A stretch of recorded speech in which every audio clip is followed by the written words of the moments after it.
Camera దించండి రా Asgar, camera దించరా నువ్వు. Camera దించే ఉన్నాను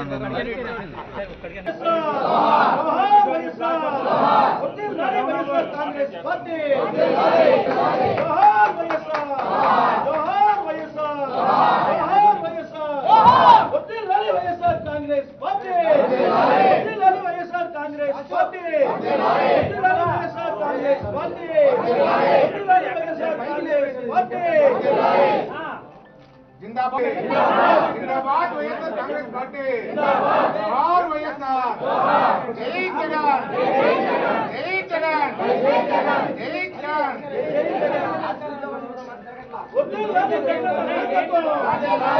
ఈ రోజు ఆంధ్ర రాష్ట్రంలో ఒక బలమైనటువంటి ప్రతిపక్షంగా వైఎస్ఆర్ గారి పేరు మీద స్థాపించినటువంటి వైఎస్ఆర్ కాంగ్రెస్ పార్టీ జగన్మోహన్ రెడ్డి గారి నాయకత్వంలో ఈ రాష్ట్రంలో మాట్లాడినటువంటి సమస్య లేదు. ఈ రాష్ట్రంలో ప్రజల పక్షాన పోరాటం చేయలేనటువంటి సమస్య లేదు. రైతుల పక్షాన కానీ, మహిళల పక్షాన కానీ, విద్యార్థుల పక్షాన కానీ, శాసనసభలో కానీ, శాసన బయట కానీ, ప్రత్యేక హోదా మీద కానీ, ఇలా ప్రతి అంశంలోనూ కూడా ఒక బలమైనటువంటి వాణి పేద ప్రజలు, బడుగు బలహీన వర్గాలు, మధ్యతరగతి ప్రజల యొక్క గొంతుని వినిపించేటటువంటి పార్టీ ఆంధ్ర రాష్ట్రంలో ఏదైనా ఉందంటే అది వైఎస్ఆర్ కాంగ్రెస్ పార్టీ. ఈరోజు మీరు చూడండి, పోయినసారి 3 పార్టీలకి అంటే భారతీయ జనతా పార్టీకి, తెలుగుదేశానికి, లేకపోతే జనసేనకి ఒక వైఎస్ఆర్ కాంగ్రెస్ పార్టీ జగన్మోహన్ రెడ్డి గారి నాయకత్వంలో ఉన్నటువంటి పార్టీకి స్వల్పమైనటువంటి తేడా మాత్రమే. కాబట్టి ఈరోజు రాష్ట్రంలో ఉన్నటువంటి ప్రజలందరూ కూడా జగన్మోహన్ రెడ్డి గారి నాయకత్వంలో ఒకసారి మనం జగన్ గారి పరిపాలన చూడాలి. 2004 నుంచి 14 వరకు రాజశేఖర రెడ్డి గారు ఏదైతే ఈ రాష్ట్రంలో అన్ని వర్గాల వారి యొక్క సమస్యలు పరిష్కరించి అందరి శ్రేయస్సు కోరుకున్నారో ఆ విధంగా ఈయన అంతకన్నా మెరుగుగా పరిపాలిస్తానంటున్నాడు. కాబట్టి మనం ఒకసారి చూడాలి అని అనుకుంటున్నారు. కాబట్టి 9 సంవత్సరాల్లో ఇంతింతే ఒట్టుడింతే అన్నట్టుగా ఈ వైఎస్ఆర్ కాంగ్రెస్ పార్టీ 70 మంది శాసనసభ్యులు, 20 మంది పార్లమెంటు సభ్యులతో మొట్టమొదటి ఎన్నికల్లో ఘన విజయం సాధించడం జరిగింది. రేపు 2019లో 40 సంవత్సరాల సీనియారిటీ అని చెప్పుకున్నటువంటి చంద్రబాబు నాయుడు గారిని, లేకపోతే అవినీతి సామ్రాట్గా ఉన్నటువంటి కేబినెట్ మంత్రుల్ని, ఎమ్మెల్యేలని ఘోరమైనటువంటి పరాజయం ఆంధ్ర రాష్ట్రంలో వైఎస్ఆర్ కాంగ్రెస్ పార్టీ చేతిలో చవిచూడబోతున్నారు అని చెప్పి ఈ సందర్భంగా మేము మాట్లాడుకుంటా ఉన్నాం. వైఎస్ఆర్ కాంగ్రెస్ పార్టీ అంటే పేద ప్రజల యొక్క గుండె చప్పుడు మాత్రమే.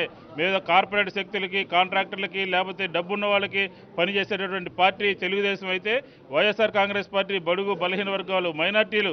కాబట్టి ఇలా సామాన్యుల యొక్క గొంతుకుగా వైఎస్ఆర్ కాంగ్రెస్ పార్టీని మనం చెప్పుకోవచ్చు. కాబట్టి జగన్మోహన్ రెడ్డి గారు 2019లో ఘన విజయం సాధించబోతున్నారు. ఈ రోజున పార్టీ ఆవిర్భావ దినోత్సవం సందర్భంగా మేము ఒకటే కోరుతా ఉన్నాం, ప్రజల ముందు ఒకటే ఉంది, అవినీతి, అబద్ధాలు, అసత్యాలు, ఇతర రాజకీయ పార్టీల మీద దాడి చేయడం ఈ క్వాలిటీస్ ఉన్నటువంటి వ్యక్తి కావాలా. ఆరోగ్యశ్రీ, ఫీజు రీఎంబర్స్మెంట్, జలయజ్ఞము, ఉచిత విద్యుత్తు లాంటి కార్యక్రమాలు ఇచ్చినటువంటి వైఎస్ రాజశేఖర రెడ్డి గారి యొక్క వారసుని ఎన్నుకుంటారో మీరు ఒకసారి ఆలోచించమని చెప్పి ఈ సందర్భంగా కోరుతాను. జగన్మోహన్ రెడ్డి గారు పార్టీ స్థాపించిన కాడి నుంచి కూడా అధికారంలో ఉన్నా లేకపోయినా కూడా ప్రజల యొక్క సమస్యల మీద ఆయన గొంతు వినిపిస్తూనే ఉన్నారు. మొన్న ప్రజా సంకల్ప యాత్ర ద్వారా దాదాపు 3600 కిలోమీటర్ల పైచీలకు ఆయన పాదయాత్ర చేసుకుంటూ ప్రజల యొక్క గొంతుని ఆయన గొంతుగా ఈరోజు రాష్ట్ర మొత్తానికి, రాష్ట్ర ప్రభుత్వం మీద ఒత్తిడి చేయడం జరిగింది. ఎందుకంటే ప్రజలకి ఈ యొక్క తెలుగుదేశం ప్రభుత్వం మోసం చేస్తున్న వైఖరి కానీ, చంద్రబాబు నాయుడు గారి యొక్క మోసపూరిత పరిపాలన కానీ ఇవన్నీ కూడా ప్రజలు గమనిస్తున్నారు. వీటన్నిటిని కూడా తరిమి కొట్టే విధంగానే ఈరోజు ప్రజలందరూ కూడా సిద్ధమవుతున్నారు. తప్పకుండా జగన్మోహన్ రెడ్డి గారి నాయకత్వం కావాలని ఈరోజు రాష్ట్ర ప్రజలందరూ కూడా ఒకే గొంతుతో ముందుకొస్తున్న సంగతి మనందరికీ విదితమే. ఎందుకంటే ఈ యొక్క 5 సంవత్సరాల పరిపాలనలో ఎప్పుడు కూడా చంద్రబాబు నాయుడు గారు పేద ప్రజల గురించి ఆలోచించిన పరిస్థితి లేదు.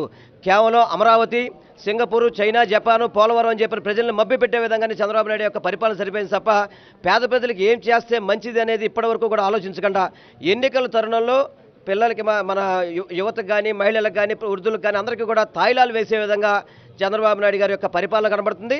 ఇది ఏ ఒక్క ప్రజలు కూడా దాన్ని నమ్మే పరిస్థితులు లేరు. 100కి రూపాయలు జగన్మోహన్ రెడ్డి గారి యొక్క సంకల్పం, జగన్మోహన్ రెడ్డి గారి యొక్క నిజాయితీ ప్రజలందరూ కోరుకుంటున్నారు.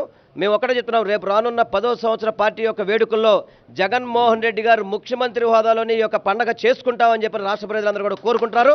తప్పకుండా జగన్మోహన్ రెడ్డి గారి ప్రపంచం రాపోతుందని చెప్పని మీ ద్వారా రాష్ట్ర ప్రజలందరికీ కూడా తెలియపరచుకుంటున్నారు.